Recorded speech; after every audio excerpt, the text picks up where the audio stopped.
புடைய கிடக்குப்பா. புடவை ஒன்று நிறைய கிடக்கு. ஜாக்கெட்டு ஒன்று கூட இல்லை. இது 2 3 சட்டையை தான் மாற்றி மாற்றி போடுறேன். இதுவும் பழசாக போயிடுச்சு. அடுத்த வாரம் கல்யாணம் வருது. கல்யாணத்துக்கு போட்டு போக சட்டை இல்லை.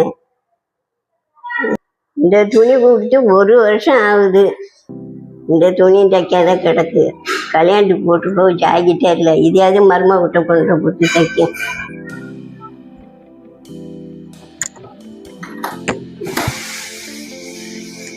அம்மா, அடுத்த வாரம் கல்யாணத்துக்கு போகணும். இந்த ஜாக்கெட்டை தைச்ச விடம்மா.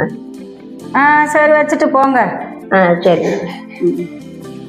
நமக்கு வந்த துணியை தைக்க முடியல, இதில் இது வேற. எங்கேயாவது கடையில் கொண்டு போய் கொடுத்தா என்ன? ஜாக்கெட்டை தைக்கிறத தைக்கணும். இப்போ ஒரு வழியாக எல்லா ஜாக்கெட்டையும் தைச்சி முடிச்சாச்சு. இது வேற அத்தை தைக்க சொன்னாங்களே. ஆமாம், கடுப்பாக இருக்கு. இப்போ இவங்கெல்லாம் வெளில கொடுத்து தைச்சிக்கிட்டாங்க. நம்ம டைலராக இருந்ததும் போதும் எல்லாம் நம்மகிட்டே வந்து கொடுக்குது. வேற ஓசியில் நம்ம தைச்சி கொடுக்க முடியும்? யார் தைக்க போகிறா? கிடக்கட்டும். சொல்லி பார்த்துட்டு எங்கேயாவது வெளில கொண்டு போய் தைக்க சொல்லுவாங்க. இது இப்போதைக்கு அர்ஜென்ட் இல்லை. இன்னொரு நாள் தைப்போம்.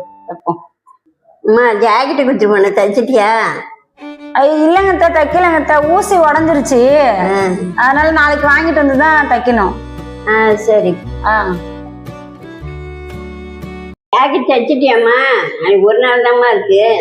ஐயோ, தைக்கலங்கத்த. நான் ஊசி நூல் உடஞ்சிருச்சுன்னு சொன்னேன்ல, அது வாங்கிட்டு வந்து தான் தைக்கணும். நான் அது சும்மா அளவு எடுத்து கட் பண்ணி தான் வைப்பேன். நீங்க வேணா வெளில கொடுக்குறீங்களா? வெளில கொடுத்துக்கிறீங்களா? ஒரு நாள்ல யாருமா தைச்சு கொடுப்பா? நீ தைச்சு கொடுப்பேன் உன்கிட்ட கொண்டு கொடுத்தேன். அப்படிங்களா? சரி, நான் தைச்சு தரேன், போங்க. சரி. வெளியில யார்ட்டையாவது கொண்டு போய் தைக்க கொடுத்தா என்ன? வெளியில கொண்டு போய் கொடுத்தா காசு கொடுக்கணும். என்கிட்டனா ஓசியில தைச்சிட்டு போகலாம்ல. அதனால என்கிட்ட எடுத்து வந்து கொடுக்குது.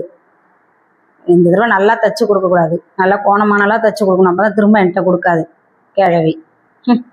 நம்ம அதுக்கு என்ன அழகா தைக்கிறதுக்கு? சும்மா 1 1.5 வைப்போம். யானை தானே தைச்சாதான் திரும்ப கொடுக்காது நமக்கு. பாப்பா, இந்த பணத்தை வச்சுக்கோ. ஊசி உள்ள இல்ல, அதை வாங்கி. ஐயோ வேணாங்க, இருக்கட்டும். நான் வாங்கிக்கிறேன். எவ்வளோம்மா? நீ வாங்கி தைச்சு வைங்க. ஐயோ, நான் வாங்க தான் போறேன், விடுங்க. வேண்டாம், வாங்கிட்டு வாமா. இந்தாம்மா. ஐயோ, அவங்க காசு கொடுத்தாங்க. நான் வேற யானை தானே அளவு எடுத்துட்டேன். இதான் நல்ல வேலை கட் பண்ணல. பாவம். சரி, நான் தான் அவசரப்பட்டு இந்த மாதிரி பண்ணிட்டேனா? எதோ நல்ல வேலை கட் பண்ணல. நல்லா தைச்சு கொடுப்போம். ஒரு இடத்துல தைச்சா கூட 250 ரூபா தான் வாங்குவோம். 500 ரூபா கொடுத்துருக்காங்க. நான் தான் இப்படி இருக்கணும்.